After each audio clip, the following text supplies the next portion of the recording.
In this video, we are going to show you just how easy it is to install a high-quality, durable, and virtually maintenance-free railing system. First, let's take a look at the tools and safety equipment you will need to successfully install the picket system. Now, let's get started. Measure and mark the position of all posts and space them equally. In most areas, the maximum space allowed between the posts is 6 feet for single-family detached houses. For more details and all other applications, please check with our customer service team. Ensure the measurement is from the center of the first and last post. We have 4 types of posts. Each of these is installed in the same way.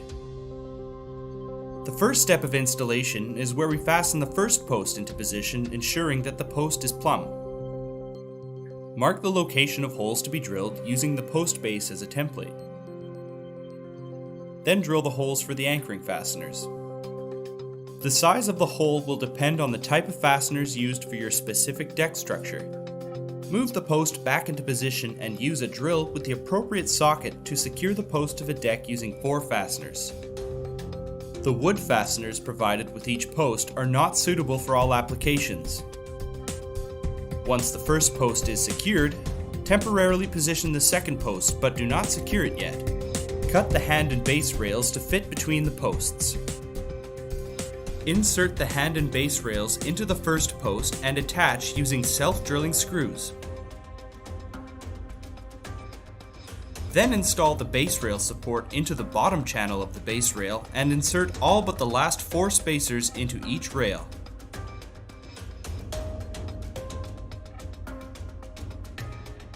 Now insert the rails into the second post, but do not fasten the rails into the second post yet.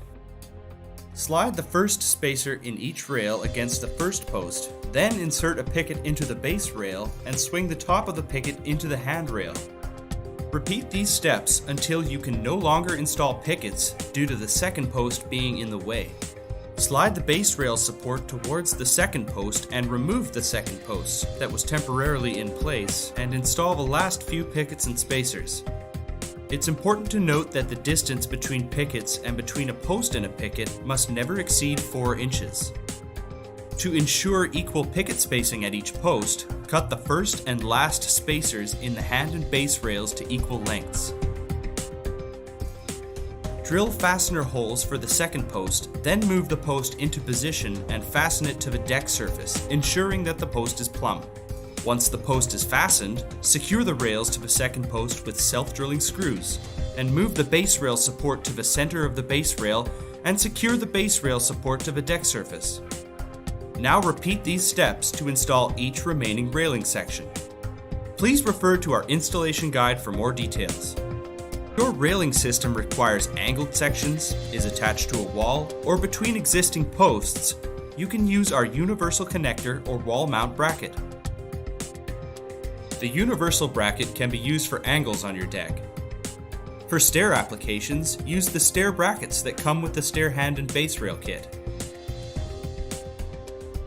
As a design option, decorative spacers are available as an alternative to our regular spacers. Congratulations on successfully installing your railing system.